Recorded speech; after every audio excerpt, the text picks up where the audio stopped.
Secunderabad కార్ఖానా police station పరిధిలో వ్యక్తి అదృశ్యం హత్య కలకలం రేపింది. Pan masala Bollu Ramesh అదృశ్యమయ్యాడు.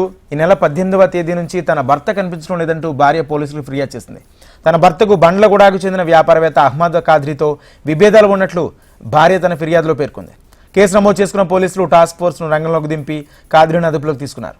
Task force పోలీసుల విచారణలో రమేష్ను హత్య చేసి ఖమ్మం జిల్లా కుసుమంచిలో పూడ్చిపెట్టినట్లు పోలీసుల ముందు కాద్రీ అంగీకరించారు. పాన్ మసాలా వ్యాపారి బొల్లా రమేష్ తెలంగాణ, ఆంధ్రప్రదేశ్ రాష్ట్రాలకు పాన్ మసాలా ప్రధాన డీలర్గా వ్యాపారం చేస్తున్నాడు. హైదరాబాద్కు చెందిన సాజిద్తో పాటు మరో 3 వ్యక్తులు ఈ నెల 18న ఆయన దగ్గరకు వెళ్లి పెద్ద ఎత్తున పాన్ మసాలాలు కొనుగోలు చేశారు. దీనికి సంబంధించిన డబ్బులు ఇస్తామంటూ రమేష్ను కారులో తీసుకువెళ్లారు. సాయంత్రం వరకు తమతోనే ఉంచుకుని అతన్ని బెదిరించి 15 లక్షల రూపాయలు వసూలు చేశారు.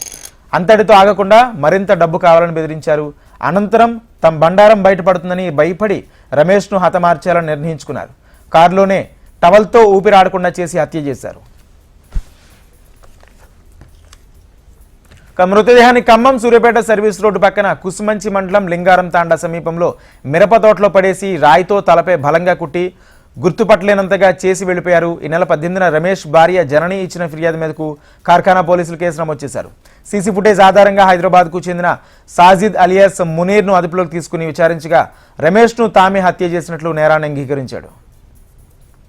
అదే సమయంలో మిరప తోటలో యజమాని శుక్రవారం ఉదయం తన తోటలో కుళ్ళిన స్థితిలో ఉన్న మృతదేహాన్ని గుర్తించి పోలీసులకు సమాచారం ఇచ్చాడు.